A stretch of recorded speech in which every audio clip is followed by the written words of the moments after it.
to work in corporate finance. And so for a long time, I've focused on this concerns about the link between macro policy and financial stability. What worries me there, of course, is that what we used to call the financial cycle is getting more integrated with the more traditional business cycle. They're not running separately.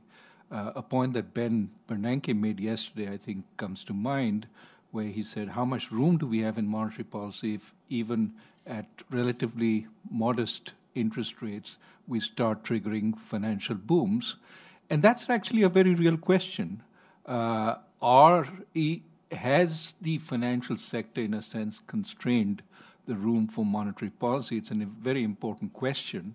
I don't know that we know the answer, but it certainly seems that it is something which has impact. We should be considering very, very carefully. So that's one area of, I think, both discussion and concern at this point. After 10 years of accommodation, we have had pockets of leverage built across the financial system, across the world. It's not the same places as before. For example, Germany, which didn't have a housing boom before the financial crisis, now has one. Canada and Australia, which didn't suffer too much post-crisis, are now experiencing the consequences of very high household debt and housing problem. We have in China a great unknown. How are they going to resolve the extreme leveraging that took place post-crisis? And will they be able to, this question has been asked for the last 20 years, will they have a soft landing or a hard landing? And the truth is, nobody knows. But put on top of that, I think the second aspect, which is the global spillovers of all our actions. We are a much more integrated world, and every which way you look at it, that is true.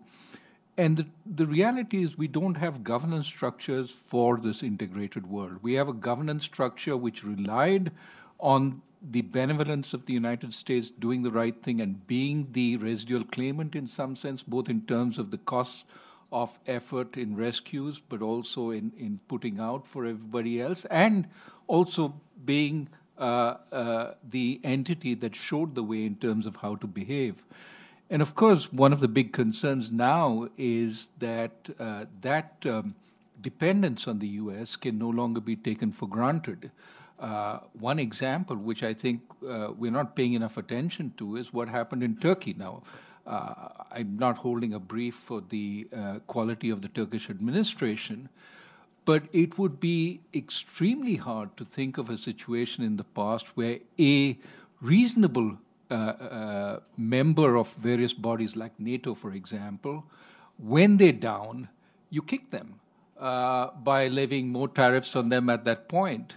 And it suggests that the worries about the financial system and how integrated it is, I mean, after all, there are lots of European banks that have lent and are invested in Turkey, and the consequences are not inconsequential, that relying on the United States as being in a sense, the benevolent hegemon, I don't know if it's a Marxist term, but it's the term that's often used, is something that we have to start worrying about. And that's a very big risk in this economy where already we have higher levels of leverage. Thanks for watching. Be sure to like and subscribe for more videos from Brookings.